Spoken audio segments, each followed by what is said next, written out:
பீர்பால் கதைகள் 28. புத்திசாலித்தனம். ஒரு நாள் சக்கரவர்த்தி அக்பர் தனது அரசவையில் 3 கேள்விகளை முன்வைத்தார். என் அறிஞர் பெருமக்களே, உங்களுடைய அறிவுக்கு ஒரு சவால் விடுகிறேன். இந்த உலகை பற்றிய 3 முக்கியமான கேள்விகள். 1. இந்த உலகத்தின் மையப்புள்ளி எங்கே இருக்கிறது? 2. வானத்தில் எத்தனை நட்சத்திரங்கள் இருக்கின்றன? 3. சக்கரவர்த்தி அக்பரின் மனதில் இப்போது என்ன ஓடிக்கொண்டிருக்கிறது? இந்த 3 கேள்விகளுக்கும் சரியான பதிலை கூறுபவரே இந்த ராஜ்யத்தின் மிகச்சிறந்த அறிவாளி. அரசவையில் இருந்த அமைச்சர்களும் அறிஞர்களும் திகைத்து போனார்கள். இந்த 3 கேள்விகளும் நேரடியானவை அல்ல. இவைகளுக்கு அனுமானத்தின் அடிப்படையிலும் சில விவாதங்களின் அடிப்படையிலும் மட்டுமே பதிலளிக்க முடியும். அனைவரும் ஒருவரை ஒருவர் பார்த்து கொண்டே மௌனம் சாதித்தனர். இறுதியில் அக்பர் வழக்கம் போல பீர்பாலை பார்த்தார். பீர்பால், நீதான் இந்த சவாலை ஏற்க வேண்டும். இந்த கேள்விகளுக்கு புத்திசாலித்தனமான ஒரு பதிலை கொடு என்றார். பீர்பால் சற்றும் தாமதிக்காமல் 3 கேள்விகளுக்கும் ஒவ்வொன்றாக பதிலளிக்க தொடங்கினார். 1. உலகத்தின் மையப்புள்ளி எங்கே இருக்கிறது? பீர்பால் உடனடியாக தரையில் கிடந்த ஒரு தடியை எடுத்தார். அதை தரையில் ஊன்றி வைத்து, மன்னா, ஊன்றப்பட்டுள்ள இந்த தடியின் மையப்பகுதியே இந்த முழு உலகத்தின் மையப்புள்ளி என்று கூறினார்.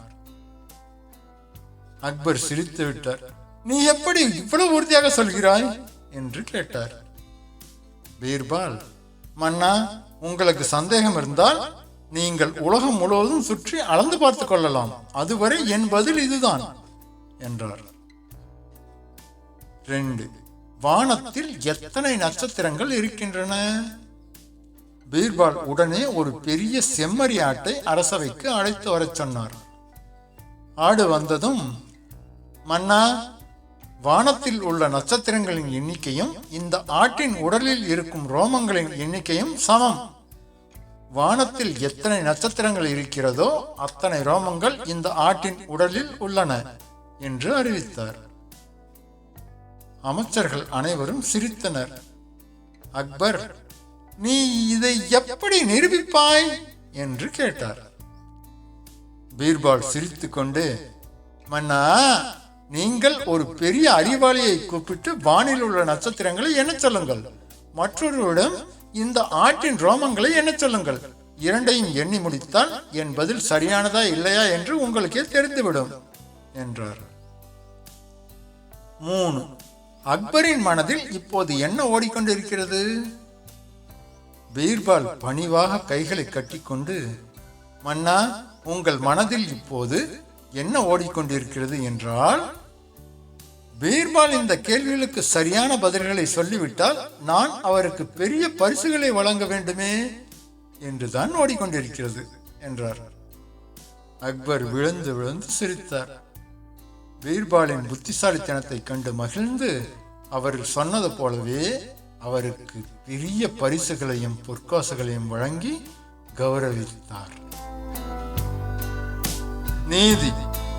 அறிவார்ந்த கேள்விகளுக்கு உலக அறிவும் நடைமுறை சாமர்த்தியமும் கலந்த பதில்களே சிறந்தது. எதையும் நேரடியான கோணத்தில் பார்க்காமல் புத்திசாலித்தனமான கோணத்தில் பார்க்க வேண்டும். சப்ஸ்கிரைப் பண்ணுங்க, லைக் பண்ணுங்க, கமெண்ட் பண்ணுங்க. தேங்க்யூ.